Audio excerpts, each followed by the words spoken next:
Não existe fórmula mágica. A Bíblia diz: sem fé é impossível agradar a Deus. E a fé, ela vem por ouvir pela palavra. Então, só atenção na palavra. Provérbios capítulo 14, versículo 12. É um estudo que estamos fazendo, que começou na quarta noite, está prolongando para nós. Provérbios capítulo 14, ou 14, versículo 12. O Senhor Deus diz: há caminho que ao homem parece direito. Olhando com os seus olhos, não vê nada errado. Não tem nada ilegal, nada fora da lei. Não tem nada contra a palavra de Deus. Tudo está de acordo com a palavra. Não tem, parece que não tem erro nenhum. Mas aí a Bíblia adverte: mas o fim dele, tudo no singular, mas o fim dele, aí entra para o plural, são os caminhos da morte. Se a pessoa não estiver, entenda bem, dirigida por Deus, ela pode entrar nesse caminho. Parece direito, não é errado. Eu dei o exemplo de atitude, já dei várias vezes, já tem muitos jovens hoje aqui. O João está gostando da Maria. E o João diz: Jesus, eu sou o João, gosto da Maria, Maria da igreja, Maria é uma boa moça, Jesus, eu vou casar com ela. Deixa nada atrapalhar, não. Não é assim a oração? Deveria ser diferente. Jesus, eu sou o João, estou gostando da Maria, ela é da igreja, eu também sou, mas o Senhor conhece o amanhã. Se não for para dar certo, que não dê certo, que o Senhor atrapalhe. Quem é que ora assim? Mas não é só a vida, mas deveria de orar. Mas não é só o trabalho. Eu sou o João, eu ganho X, estou recebendo a proposta para ganhar 3X. Jesus não deixa nada atrapalhar. Não, Jesus. Parece muito boa a proposta, não tem nada errado, tudo está certinho, parece que não tem nada impedindo, mas Deus, o Senhor conhece o amanhã. Aprenda isso. Ser dirigido pelo Espírito de Deus. O primeiro livro da Bíblia, nós temos a história de Ló, que é hoje a história aqui. De Ló, capítulo 13 de Gênesis, versículo 7. O Ló foi um sobrinho de Abrão, que depois foi o Abraão. E ele andou com seu tio, cresceu com ele e se tornou uma potência naqueles dias. Mas vamos ver o erro dele. E houve contenda entre os pastores do gado de Abrão e os pastores do gado de Ló. E os cananeus e os ferezeus habitavam então na terra. E disse Abrão a Ló: ora, não haja contenda entre mim e ti, entre os meus pastores e os teus pastores, porque irmãos somos. Não está toda a terra diante de ti? Eia, pois, aparta-te de mim. Se escolheres a esquerda, irei para a direita. Se a direita escolheres, eu irei para a esquerda. E levantou Ló os seus olhos e viu toda a campina do Jordão, que era toda bem regada antes de o Senhor ter destruído Sodoma e Gomorra. Era como o jardim do Senhor, como a terra do Egito quando se entra em Zoar. Então escolheu Ló para si toda a campina do Jordão, e partiu Ló para o oriente, e apartaram-se um para o outro. O que ele fez? O meu tio está mandando, ele era sobrinho do Abrão, ele é um homem de Deus, tem a direção de Deus, mas ele deveria de orar. Ele deveria pedir a Deus a direção, ou pedir ao tio que orasse: tio, ora, para ver se essa é a direção. Mas não, já que ele mandou escolher, eu vou escolher o quê? Melhor. Eu vou escolher o melhor. Nem sempre o melhor é o que está diante dos nossos olhos. Nem sempre o melhor é aquilo que nós achamos que é melhor. E diz assim mais: habitou Abrão na terra de Canaã, e Ló habitou nas cidades da campina, e armou as suas tendas até Sodoma. Ora, eram maus varões de Sodoma e grandes pecadores contra o Senhor. Olha que coisa. Ele armou as suas tendas até a cidade de Sodoma, que era uma cidade corrompida pela prostituição. Logo na frente, no capítulo 14, no versículo 11, mostra uma guerra que houve na região. E tomaram toda a fazenda de Sodoma e de Gomorra, todo o seu mantimento, e foram-se. Também tomaram a Ló, que habitava em Sodoma, filho do irmão de Abrão, e a sua fazenda, e foram-se. Teve uma guerra, Ló foi levado ao cativeiro, com sua mulher, suas duas filhas, perdeu tudo, de uma hora para outra perdeu tudo. Ele que escolheu o melhor, que achou que estava com o melhor, perdeu, porque não tinha a direção de Deus. Aí o Abraão teve que lutar. Olha o que diz a Bíblia. Então veio um que escapara e o contou a Abraão, o hebreu. Ele habitava junto aos cavalares de Manre, o amorreu, irmão de Escol e de Aner. Eles eram confederados de Abraão. Ouvindo, pois, Abraão que o seu irmão estava preso, armou os seus criados, nascidos em sua casa, 318, os perseguiu até Dan, e dividiu-se contra eles de noite, ele e os seus criados, e os feriu, e os perseguiu até Aobá, que fica à esquerda de Damasco, e tornou a trazer toda a fazenda, tornou também trazer a Ló, seu irmão, e a sua fazenda, e também as mulheres e o povo. O Abraão arriscou a vida dos seus homens, 318. Tudo por quê? Por causa daquela atitude do Ló, de escolher o melhor sem consultar a Deus. Mas tem mais ainda. Se você não dá tempo de chegar lá, Ló liberto, o que o Ló fez? Continuou morando em Sodoma. Até que veio então o juízo de Deus. E Deus avisou para Abraão. Abraão intercedeu por ele. Deus mandou os anjos na casa do Ló. Tiraram o Ló, a mulher e as duas filhas. Com a ordem: subam, vão embora e não olhem para trás. A mulher do Ló olhou para trás e virou uma estátua de sal. O Ló então ficou só com as duas filhas, com a roupa do corpo. Perdeu tudo, tudo, tudo. Lá para onde eles foram, na caverna que eles ficaram, as filhas, num plano diabólico, embriagaram o pai. Colocaram para o pai, entenda bem, a bebida. Uma teve o filho com o pai, a outra também teve. Nasceram duas nações dali, Moabe e Amon, Moabitas e Amonitas, que foram pedras de tropeço para Israel. Foram uma praga para Israel, mas tudo por quê? Porque o Ló fez algo que parecia direito, mas não era. Qual é a lição? Mesmo que a coisa pareça boa, pareça rentável, lucrativa ou prazerosa, mesmo que aparentemente não haja nenhum impedimento, lembrando, se tem pecado, fuja, nem converse. Não existe, entenda bem, conversa com pecado. Mas não, é algo que estamos aprendendo lá de trás, algo que parece direito, algo que parece santo, algo que parece lícito, mas que não tem a direção de Deus. Na frente, no capítulo 16... aí é o Abrão que erra. Quem? Ora, Sarai, mulher de Abrão, não lhe gerava filhos. E ele tinha uma serva egípcia, cujo nome era Agar. E diz Sarai a Abrão: eis que o Senhor me tem impedido de gerar. Eu explico durante anos. Raciocínio errado leva a atitude errada. Olha o raciocínio dela: o Senhor me tem impedido de gerar. O Senhor impedia ela de gerar, de engravidar, de ter filhos? Não, mas ela achava. Então ela teve aqui uma atitude errada. Entra, pois, a minha serva, porventura tereis filhos dela. E ouviu Abrão a voz de Sarai, explicando sempre que o que ela ofereceu não era nada demais, não era nada escandaloso para aquela época. Ela ofereceu: ó, já que eu não consigo engravidar, vamos ter filhos através da serva. Muita gente diz para alguém, você pode alguém dizer: Abraão teve 3 mulheres, 3 esposas, né? Teve 2 esposas. Uma foi a Sara. Depois que a Sara morreu, que ele casou com a Quetura e teve filhos e filhas. Mas Agar não foi esposa dele. Agar não dormia toda noite com ele, não foi uma amante dele. Agar seria hoje o que? Uma mãe de aluguel. Não era a ciência daquela época, não era a ciência de hoje. Então ele teve que ter o relacionamento com ela. Mas ela não foi uma amante dele, não. Apenas foi a Sara que teve: olha, tem a serva aqui, ela tinha que cumprir a ordem, então tenha filhos com ela. O Abrão ouviu a voz da Sara. Assim tomou Sarai, mulher de Abrão, Agar, egípcio, sua serva, e deu-a por mulher a Abrão, seu marido, ao fim de 10 anos que Abrão habitara na terra de Canaã. Ele entrou Agar, e ela concebeu, engravidou. E vendo ela que concebera, foi sua senhora desprezada aos seus olhos. Imagine, quando ela viu que estava grávida, passar perto da patroa dela: quem vai dar o filho sou eu. Eu tenho o filho dele aqui. Quer dizer, começou a desdenhar da sua patroa. Coisa séria. E disse então disse Sarai a Abrão: meu agravo seja sobre ti.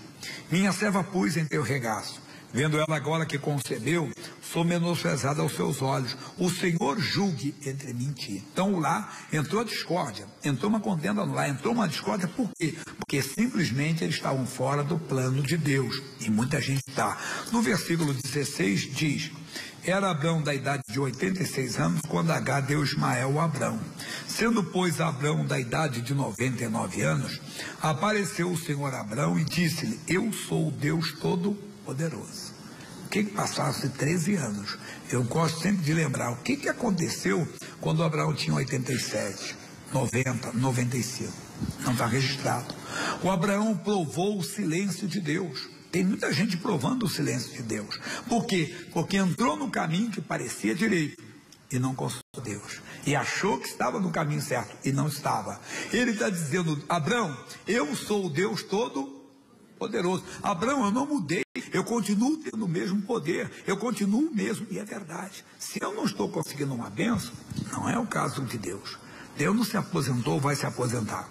Deus está ficando velhinho. Não, Ele é Deus. Então o caso está em nós. Nós que temos que ver se não estamos fora do caminho dele, fora da presença. Abraão, eu não mudei, Abraão. Eu sou o Deus Todo-Poderoso. Eu continuo o mesmo, eu continuo com o mesmo poder. Anda em minha presença e ser perfeito. Olha aí. Anda em minha presença. Como é que é andar na presença de Deus? Andar no plano de Deus. Andar na palavra de Deus. Andar de acordo com o que ele diz. E o Abraão não estava. Ele não consultou a Deus. Pastor João, você falou que não tinha nada errado. Sim, mesmo não tendo nada errado, não podemos esquecer que Ele é Senhor e nós somos servos. E devemos de consultar, devemos de pedir a direção. E o Abraão pediu. Pagou um alto preço. Muita gente está pagando. No capítulo de Josué, capítulo 7, vá até Josué. Capítulo 7. Nós temos a história quando Josué perdeu uma batalha. Josué era muito de Deus, pessoal. Esse homem foi o substituto do Moisés, mas teve uma derrota. Ele sofreu uma derrota. Por que ele sofreu uma derrota? Está aqui. Josué é o 6º livro. Você estava no primeiro, passa Êxodo, Levítico, Números, Deuteronômio. Josué. E prevaricaram os filhos de Israel no anátema, porque Acã, filho de Carmi, filho de Zabdi, filho de Zerá, da tribo do Judá, tomou do anátema, e a ira do Senhor se acendeu contra os filhos de Israel. Quando eles entraram em Jericó, havia uma ordem expressa: não tirem nada de Jericó, tudo está condenado. Mas esse soldado Acã, ele fez algo que Deus não permitiu, Deus proibiu. Ele viu lá uma capa babilônica, foi atraído, desejou aquela capa, apanhou, aproveitou, levou um pouco de ouro, um pouco de prata e escondeu. Era anátema. O que é anátema? Coisa que Deus condena. Ele guardou na sua tenda. Josué não sabia de nada. E enviando, pois, Josué de Jericó alguns homens a Ai, que está junto a Bet-Ave, da banda do oriente de Betel, falou-lhes dizendo: subi e espiai a terra. Subiram, pois, aqueles homens e espiaram a Ai. E voltaram a Josué e disseram: não suba todo o povo. Subam os 2.000 ou 3.000 homens a ferir a Ai. Não fatigues ali a todo o povo, porque poucos são os inimigos. Ô Josué, eles tinham esse costume também, uma coisa que parecia direita. Era costume, o Josué mesmo, ele foi um espia. Quando eles entraram na terra de Canaã, ele foi com mais 11 espiarem a terra. Então era costume. Quando eles tomaram Jericó, 2 espias entraram na casa de Raabe, entenda? Era costume deles. Então eles estavam fazendo tudo o que era legal. Só que aqui, qual é o erro de Jó? Não consultar a Deus. Ele disse: Senhor Deus, os homens falaram aos espias que apenas poucas pessoas na cidade, não precisa fadigar o povo, cansar o povo. Mandaram levar 2 ou 3.000 homens. Senhor, devo ir ou não? Não consultou, foi para a batalha. Diz: então assim subiram lá do povo alguns 3.000 homens, os quais fugiram diante dos homens de Ai. E os homens de Ai fugiram deles alguns 36, e feriram deles alguns 36, e seguiram-no desde a porta até Sebarim, e feriram na descida, e o coração do povo se derreteu, se tornou como água. Foram derrotados, perderam 36 homens feridos. Josué então faz o quê? Então Josué rasgou as suas vestes e se prostrou em seu rosto, sobre o seu rosto, perante a arca, até a tarde, ele e os anciãos de Israel, e deitaram pó sobre as suas cabeças. E disse Josué: ah, Senhor Jeová, porque com efeito fizeste passar este povo o Jordão, para nos darem nas mãos dos amorreus, para nos fazerem perecer? tomara nos contentáramos com ficarmos além do Jordão. Ah, Senhor, que direi? Pois Israel virou as costas diante dos seus inimigos. Ouvindo isso, os cananeus e todos os moradores da terra nos cercarão e desarraigarão o nosso nome da terra. E então que farás ao teu grande nome? Deus, eu não estou entendendo. O Senhor nos fez passar o Jordão, o Senhor nos deu vitórias e agora vamos ser derrotados? E isso que as pessoas vão dizer do seu nome? Deus dá um puxão de orelha. Então disse o a Josué: levanta-te, porque estás prostrado assim sobre o teu rosto. Israel pecou e até transgrediram o meu conselho que lhes tinha ordenado, e até tomaram do anátema, e também furtaram, e também mentiram, e até debaixo de sua bagagem opuseram, pelo que os filhos de Israel não puderam subsistir perante seus inimigos, viraram as costas diante dos seus inimigos, porquanto estão amaldiçoados. Não serei mais convosco, se não desarraigardes o anátema no meio de vós. Mas por que o Josué não falou com Deus antes dessa derrota? Mas é aquilo, há caminho que ao homem parece direito, mas o fim dele são os caminhos da morte. Jesus foi claro, Novo Testamento, vamos lá, João capítulo 15. João capítulo 15, versículo 5. Mateus, Marcos, Lucas, João. E estou pulando aqui vários que não dá para dar tudo, né? Você lembra do Samuel, quando entrou na casa do Jessé, o belemita, para ungir um filho de Jessé como rei de Israel? Quando ele olhou o grandalhão lá chamado Eliabe, o homem de boa aparência, o homem de boa estatura, e era primogênito, parecia direito. O rei está ungido do Senhor, não. Deus disse: você vai ungir, que eu disser.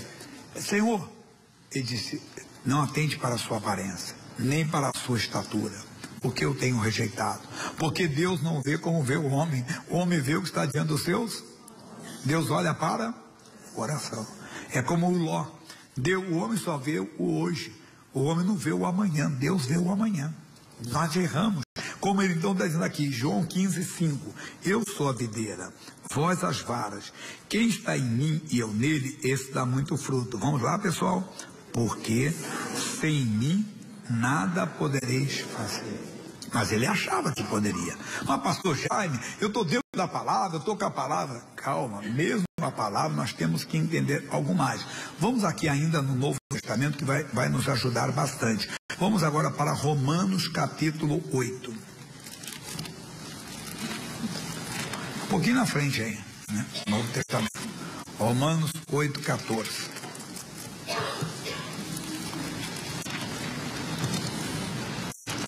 Olha o que o Senhor Deus fala para nós.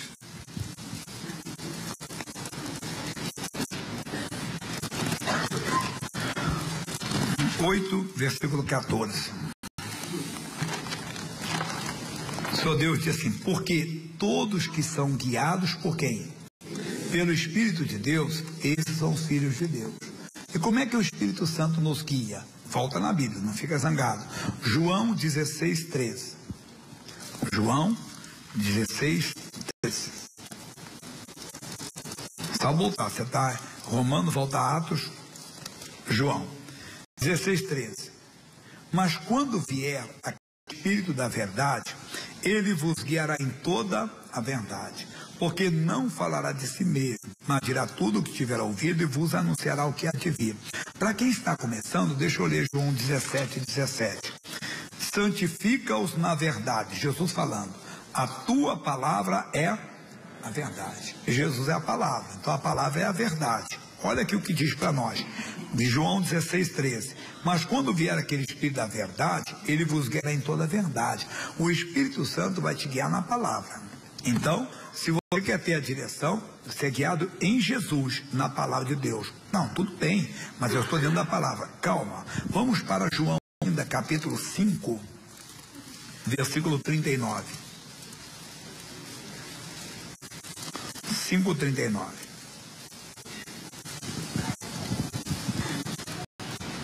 E o que diz? Examinai as Escrituras, porque vós cuidais ter nelas o quê? A vida eterna. O que é quando nós falamos vida eterna?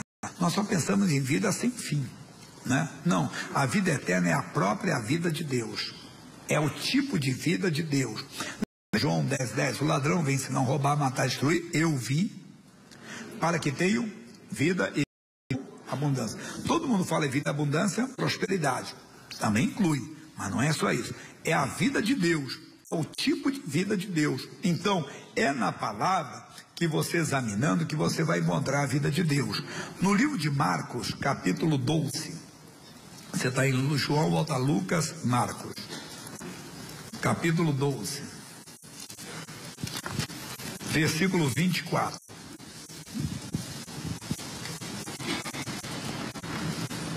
E Jesus respondendo disse-lhes: porventura não errais, em razão de não saberdes as Escrituras, nem o poder de Deus.